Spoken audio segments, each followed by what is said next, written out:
بسم اللہ الرحمن الرحیم۔ السلام علیکم دوستو، آج ہم بات کرتے ہیں سپرماٹوریا کی۔ سپرماٹوریا کیا ہے؟ یعنی نائٹ فال کے بارے بات کرتے ہیں، یا جریان منی بھی اس کو بولتے ہیں۔ یہ نوجوانوں میں پائی جانے والی بیماری ہے، سوتے میں ڈسچارج ہو جانا۔ کچھ لوگوں میں سٹول پاس کرنے سے پہلے زور لگانے پر سفید رنگ کے قطرے آتے ہیں۔ اگر یہ کبھی کبھی ہو تو خیر ہے، لیکن بار بار اور ہر بار قطروں کا آنا بالکل بھی ٹھیک نہیں ہے، کیونکہ اس کے بعد جسمانی کمزوری ہوتی ہے، جسمانی تھکاوٹ ہوتی ہے۔ اس صورت میں فوراً ڈاکٹر سے رجوع کرنا چاہیے۔ اب ہم کاغذ جانتے ہیں سپرماٹوریا کی، کہ سپرماٹوریا کن لوگوں کو ہوتا ہے۔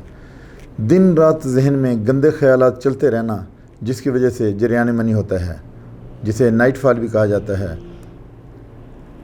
سٹریس میں رہنا، پریشانی میں رہنے کی وجہ سے بھی سپرماٹوریا کی بیماری لگتی ہے۔ فارغ رہنا، کچھ کرنے کو ہے ہی نہیں، ایسے لوگوں میں کچھ کرنے کو ہے ہی نہیں، ذہن میں سارا دن فضول خیالات چلتے رہتے ہیں۔ ایسے لوگوں میں ٹیسٹوسٹیرون کا لیول کم پایا جاتا ہے اور ٹیسٹیز میں درد ہوتی ہے۔ آدھی نیند میں اریکشن ہوتی ہے، لیکن جو ہی آنکھ کھلتی ہے اریکشن ختم۔ یعنی یہ جو سپرماٹوریا کے جو پیشنٹ ہیں، ان میں ایک پرابلم یہ بھی ہے کہ سوتے میں اریکشن ہوتی ہے، فل اریکشن ہوتی ہے، لیکن جو ہی آنکھ کھلتی ہے اریکشن ختم۔ تو اسی طرح سے یہ لوگ جو اس طرح کے پیشنٹ ہوتے ہیں، یہ جان بوجھ کر بھی سپرم کو نکالتے ہیں، اپنے سپرم کو ضائع کرتے ہیں، اور ایکسیس جب یہ چیز ہوتی ہے تو پھر ان کو مختلف قسم کی بیماریاں گھیر لیتی ہیں۔ دوستو، اب ہم سمٹم دیکھتے ہیں کہ سپرماٹوریا جن لوگوں میں پایا جاتا ہے اس کے سمٹمز کیا ہیں۔ روزانہ ڈسچارج ہونے کی وجہ سے جسمانی تھکاوٹ ہو جاتی ہے، انہیں کمزوری محسوس ہوتی ہے، اور کمزوری کی وجہ سے مینٹل ویکنس ہوتی ہے، اعصابی کمزوری ان پہ غالب رہتی ہے۔ ایسے لوگوں میں قبض عام پائی جاتی ہے، یعنی کانسٹیپیشن ہوتی ہے، اٹھتے بیٹھتے لیٹتے کھاتے پیتے ان کے ذہن میں برے خیالات چل رہے ہوتے ہیں۔ اس بیماری میں سیکسول ڈیزائر تو بہت زیادہ پائی جاتی ہے، لیکن پرفارمنس بالکل زیرو۔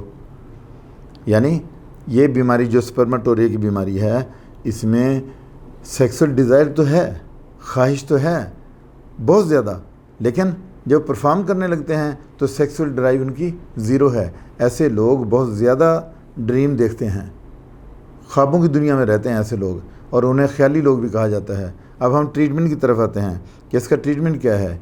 ای ڈی کا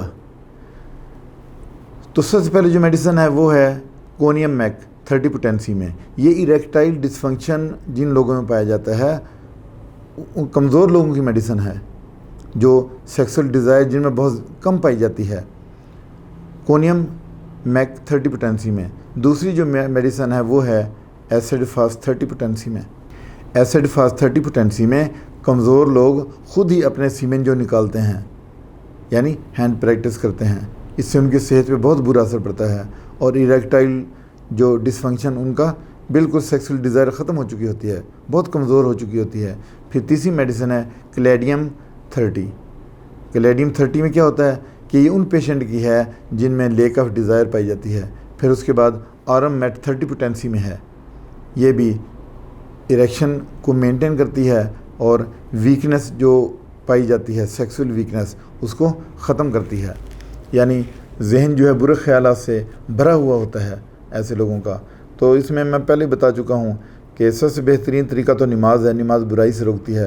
اپنے اللہ سے جب آپ معافی مانگیں گے اور صحیح راستے پہ چلیں گے، اور پھر آپ اپنے ایک دوسری نئی لائن ایک اختیار کر لیں گے، تو آپ کی اریکشن بھی بڑھے گی، آپ کا سٹیمنا بھی بڑھے گا، آپ کے خیالات بھی اچھے ہوں گے، آپ کا پارٹنر بھی خوش ہوگا، اور آپ اچھی لائف گزاریں گے۔ بہت سے لوگ دوائیوں پہ ڈیپینڈ کرتے ہیں، تو میں یہ کہتا ہوں کہ زیادہ میڈیسن پہ ڈیپینڈ کرنے کی بجائے اپنا بھروسہ اللہ تعالیٰ پہ رکھیں، اور نماز شروع کر دیں، اور زیادہ سے زیادہ نماز پڑھیں، اور زیادہ سے زیادہ آپ جو ہے نا وہ اپنے ذہن سے ان برائیوں کو نکالنے کی کوشش کریں۔ میڈیسن بھی ساتھ لیں، لیکن ساتھ ساتھ اپنی صحت کا بھی خیال رکھیں۔ صحت سے بڑھ کے تو کچھ نہیں ہے، تو آپ تھوڑی سی واک بھی اپنے بڑھا دیں، تقریباً آدھے گھنٹے کی روزانہ آپ برسکلی واک کریں، برسک تیز چلیں، اور اس کے ساتھ پھر آپ باہر جاتے ہیں تو اپنی آنکھوں کو روٹیٹ کریں، باہر ٹھنڈی ہوا میں آپ کا جو ہے وزن بھی کم ہوگا اور خیالات بھی اچھے ہوں گے، اور اپنے آپ کو مصروف رکھیں۔ دوستو، ہم بات کر رہے ہیں سپرماٹوریا کی، تو ہومیوپیتھی میں ہر بندے کے لیے الگ میڈیسن ہے۔ اب یہاں پہ جو سپرماٹوریا کا کیس ہے، اس میں سب سے جو اچھی میڈیسن ہے وہ ہے اسٹیفی سیگیریا 30 پوٹینسی میں۔ یہ ماسٹربیشن جو لوگ کرتے ہیں اور اس کی وجہ سے جو ان کو ویکنس ہو جاتی ہے، جو چکر آتے ہیں، یہ میڈیسن اس کے لیے ہے۔ اس کے بعد دوسری جو میڈیسن ہے وہ ہے سیلینیم 30 پوٹینسی میں۔ سپرماٹوریا کی بہترین میڈیسن ہے سیلینیم 30 پوٹینسی میں۔ سیلینیم پہ میری ایک ویڈیو بھی موجود ہے، اگر آپ وہ دیکھیں تو میں نے اس میں بتایا ہے کہ یہ جو میڈیسن ہے اس کی کیا کیا خصوصیات ہیں سیلینیم کی۔ اس کے ساتھ ہی ایک اور میڈیسن ہے سائلیشیا 30 پوٹینسی میں۔ قبض والے لوگ، جن لوگوں کو سٹول پاس کرنے سے پہلے قطرے آتے ہیں وائٹ کلر کے، تو یہ میڈیسن سائلیشیا ان لوگوں کے لیے ہے۔ لیکن جو سائلیشیا میڈیسن ہے یہ ڈاکٹر کی کنسلٹیشن کے بغیر استعمال نہیں کرنی چاہیے، کیونکہ یہ جو میڈیسن ہے اس کو ہم زیادہ عرصہ تک استعمال نہیں کر سکتے، اس کی چند خوراکیں لی جاتی ہیں۔ اس کے بعد پریکاشنز ہیں، یعنی ذہن آپ صاف رکھیں، اچھا سوچیں، اچھا کھائیں، کم کھائیں، چبا کر کھائیں، اس کے بعد وقت پر کھائیں اور پھر نماز پڑھیں۔ اس کے ساتھ ہی اجازت چاہتا ہوں، اپنا خیال رکھیے گا، اللہ حافظ۔